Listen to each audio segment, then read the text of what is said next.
And joining us now, as he does every Thursday afternoon, is Alamogordo Tigers head football coach Dale Hooper.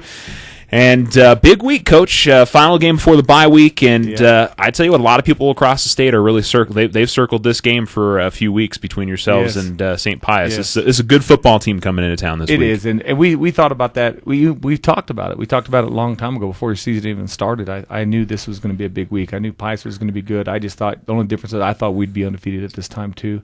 Unfortunately, things happen. So I don't know. Our kids we're excited about having this play a team of Pius's caliber. I know they're ranked above us on max prefs, but on the coaching poll, we're still above them. But it's a pretty equally matched team, and in my opinion, the two top quarterbacks in the state of New Mexico in any division. I know people think, 6'8". It doesn't matter. I think we Kyle and this kid from Pius are the top in their position in the state of New Mexico. And Ortiz, of course, the quarterback number 9 for St. Pius. If you're heading out to the game on Friday, he is an excellent player. Real quickly to last week, kind of got well again. The team got up to a great start. But something I was talking about, and we'll get into some of the aspects of the game, but I felt like we still haven't seen the best from this team yet. Do you feel like that's the case? Not even close. I know people think, you're just saying that, but it's the truth. We have a lot. I talked about this last week. Half of our team on both sides of the ball, this is their first year playing varsity ball, and you could see their progression every week. And I tell you right now, I seen their progression just this week in practice alone. I don't know. I'm gonna probably have to calm down a little bit on the hitting because man, our kids get physical. I mean, it's crazy. Our defense right now they don't shy away from a hit, man. That Los Lunas game, if there's such thing as a good loss, I guess, that might have been it because it put a chip on our kids' shoulder. They're not happy about it. Yeah. And especially our defense. And so they're ready to play. I'm pretty excited. I'm excited about our defense this week. We're going to be, Pius has been putting up 40-some points a game, and they've been shutting everyone out too. So it gives our offense a great opportunity too. I don't know. I love football, and I love Tiger football. I'm excited about tomorrow. Really excited. Well, and I think some changes that you made, and one that we talked about last week, and I'm not sure we talked about it on the air, but moving Jalen back to wide receiver, excellent at running back, but man, that made a big difference for you guys last week. Didn't it? It gives us two because, for instance, when we went in against Lunas, we only had one veteran receiver out there, and that Kyle feels very confident in knowing how to sit up. And there's a lot to a receiver. People think it's, hopefully people don't think, because it is a very, very tough position, especially in our offense, because there's so many things our offense will change. It depends on what you run, how you're going to cover us, what our receiver does on his route. Our receivers don't really necessarily change their routes, but they change how they run it. It depends on what kind of coverage you're running on them, and that's every play. And so Kyle feels very, very confident with Alex Ramirez and Bateman at receiver. I mean, he feels he could fire that ball anytime. He don't think anyone can guard him because they can't guard him both. And the next thing is Hill. He's starting to really grow into a darn good receiver, and I've seen him grow even this week. He's a kid that's going to be going both ways a lot. He started for the first time on didn't start, but he got a lot of playing time at defense and did a great job there. We're excited about what he does. And then Shamar has got so much ability. It's just it's insane. The kid is a flippin' crazy athlete. When he figures it out, and I think he wants to score so bad, and he gets a little nervous, so he'll drop a ball, and it kills him. And I could see it hurt him because he's such a player. But it's amazing. That kid can catch what we call now or fast or anything that's just right now getting in the ball. He's gone. He's pretty special. If he keeps improving like he is right now. Yeah. By the time we hit when it matters, boy, it's going to be pretty neat. Well, and something else that it did, moving Jalen wide receiver, is that it opened up for D, and we saw we knew how special an athlete D was just seeing from watching him play basketball, but the speed that he showed last week, and I do think that there's probably still a little bit of time of him working into the running game. 40%. Yeah, I'd say, honest to gosh, people got to watch him. I feel D. If he keeps working the way he is right now, the kid's he's a lock at the next level in football. He is amazing athlete. He's got so much natural ability, and when he runs mean. I mean, he will he does not shy away from a hit. He's not your typical basketball player. Let's just say that. D does not mind hitting at all. He likes contact. And when he learns how to read a hole and actually hit the line, what the line's blocking, it's gonna be deadly. Our line's like, Coach, he didn't even hit the hole. I said, well, he scored, but yeah, you're right. He needs to learn how to read some of the blocks. But that's something we work on. We worked all week. As of last week, going in that game, he only had 1 hour, literally 1 hour of offensive practice at running back. And within that first hour, I knew I was starting him. I was like, that's easy because I'm throwing Bateman back out, and now we're rolling. And it's exciting to watch him, and it's exciting to watch. I can't wait to see how much he grows. I mean, that kid, he keeps working like he is now. He works hard in the weight room. He works hard in the practice. By the time we hit the final stretch right there, teams were going to be.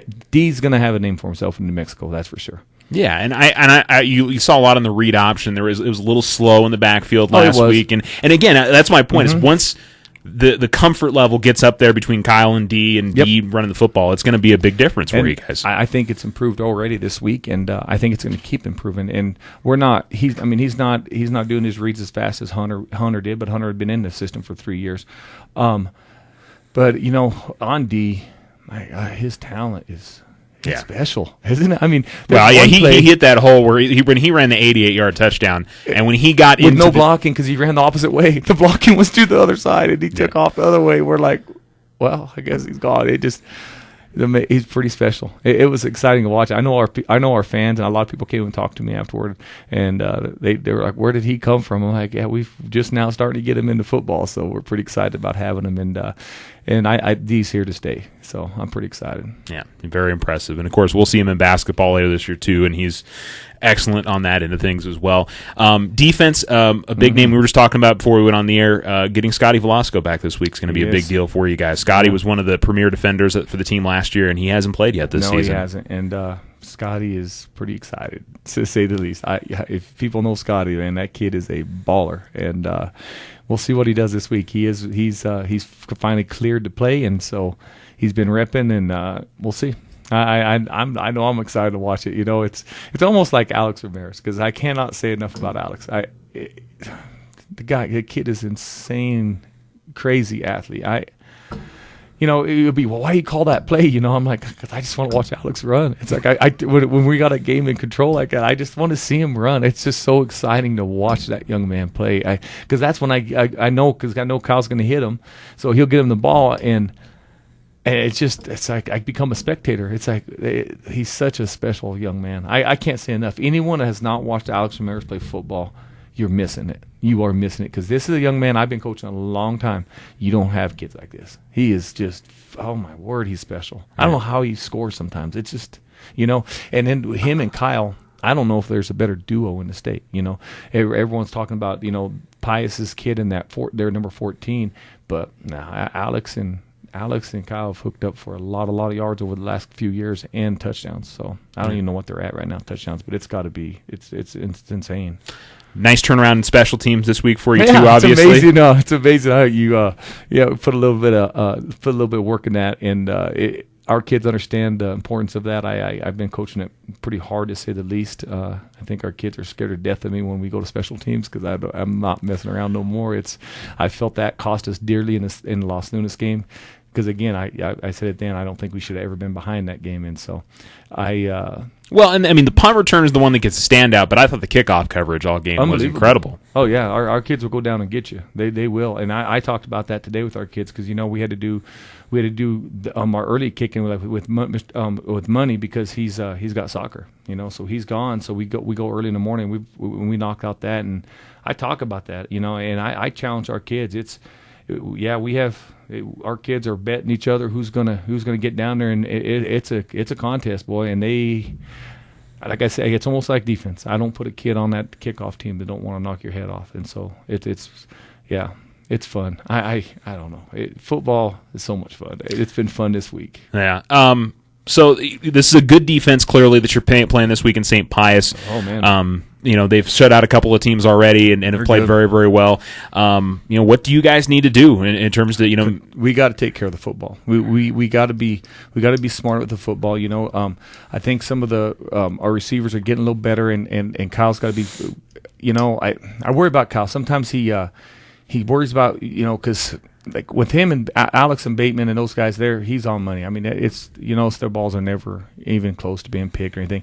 But we have receivers maybe not do the exact what they're supposed to do, and so hopefully we'll build that confidence this week, and so Kyle will feel confident in throwing that ball to those kids, and then knowing that they're going to run when they see a certain DB at that position, and they have a 3-route system that they should be hitting, they're going to be on the same page, and.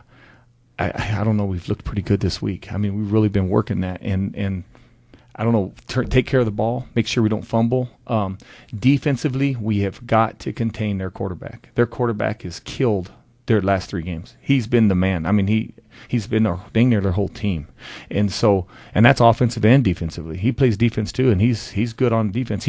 I'm telling you, if you want to compare him to an athlete, everyone's came and watched. That is Isaiah Sedania. That's the kind of athlete he is. He's in that caliber of athlete. And you know what I think of Isaiah. I mean, my gosh. So that's the kind of person I would compare him to. And you definitely got to wrap him up or he's going to, and he won't shy away from hitting either. So, and he's a great kid.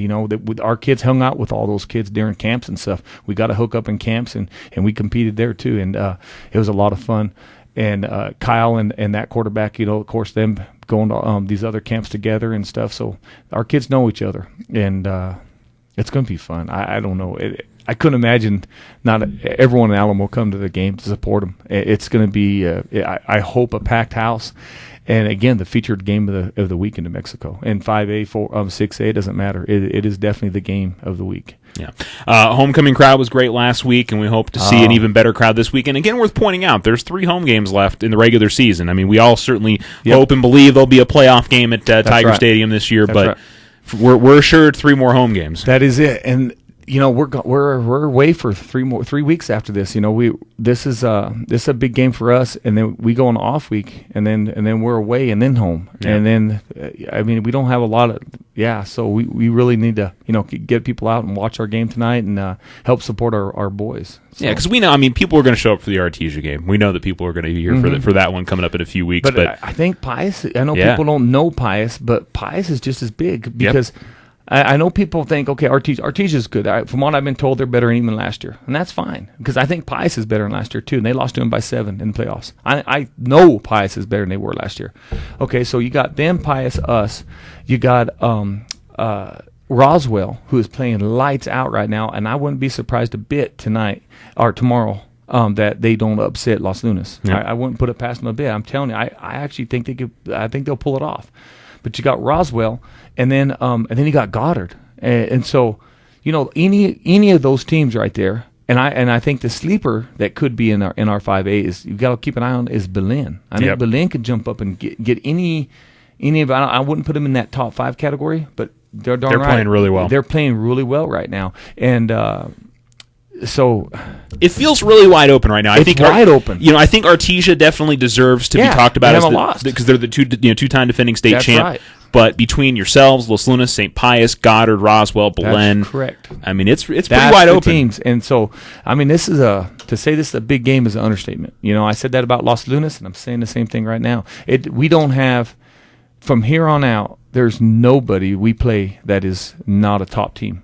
And they're all, and it could be a flip of a coin. We got to fight every night, and that's what we want, though. We want our kids fighting because if we want to win that state championship, we've got to improve every game and every aspect of our game because we want to make sure we're peaking when we hit the district and playoffs. Well, and these are the teams you'll have to go through to win a state championship this year. That's right. That's why I love the schedule this year is because with the exception of Belen and maybe somebody like Farmington, I'm not really sure with that group yet this year. Yeah, but with the exception of maybe those teams that you see everybody that's going to be, I think, around in the quarters and the semifinals this year. That's right. I actually think I can't think of anyone else right now, but with the exception, I think the sleeper of all of them would be the Belen. I think Belen's playing pretty good right now. I don't know if they're to the top level yet, but you know what? they might be by the time the playoffs start, because that's a new coach, new offensive coordinator, new coaching style. They got a great quarterback. I know, and they're a team that could be dangerous too. So, I don't know. We got a tough gauntlet coming up, and the crowd support means a lot to the boys. I think that it's worth pointing that out. They fires them up. I can't tell people enough how much I appreciate them and thank them, and that goes from all our players. They cannot say enough about the fan support we get. It gets loud at our games. Loud. I mean, it's hard to call plays. I love it. Our kids love it, and they feed off it. And the louder our kids play, the louder our fans are, the harder our kids play, because I cannot stress how much our kids love Alamogordo. They're just like me. I think, I tell my kids all the time how much I love this town, and these kids have lived here. Most of my kids have lived here their whole life, and they feel the same way. They love Alamogordo. They do not want to let Alamogordo down. And the louder our fans are, it just feeds them. It feeds them, and it feeds them, and it feeds them, and I don't know. It's awesome. Last week homecoming, when we did our parade. Yeah, great town support. Isn't that awesome? When you go down, and then we hit the stoplight to go down. What is it, 10th Street? Mm-hmm. Is that right? I'm bad at street names. We hit 10th Street down there, and there's just all the way down kids, and people. And our kids, they all got out of the vehicles and just started shaking hands, because by that time we're halfway out of candy, because you leave here, there's just nothing but rows of little kids, and every little kid that has a sad face, kids are just throwing candy like a bat at them. And so our kids get out and start shaking hands, and they're taking pictures. It's pretty special. Valley was coming in, and by the way, what a class act. From Judge Chavez. Yeah, for his whole team, they had that cross made. That just, the referees had tears in their eyes before the coin flip. It was pretty special. So anyway, we Valley and them, they got stuck on the bus, and then that coach talked about that, and when him and I were talking, and some of their players, that stuff they don't get. They don't get that in Albuquerque. They don't see. They don't know what they're missing to be in a small one-horse town like we are, and it's pretty special. Yeah, definitely makes a difference. All right, Coach, appreciate your time, and we will we'll look forward to Friday night. Sorry. No, you're fine. Over. No, you're great. Hey, I appreciate you a bunch, Charles. Thanks, Coach.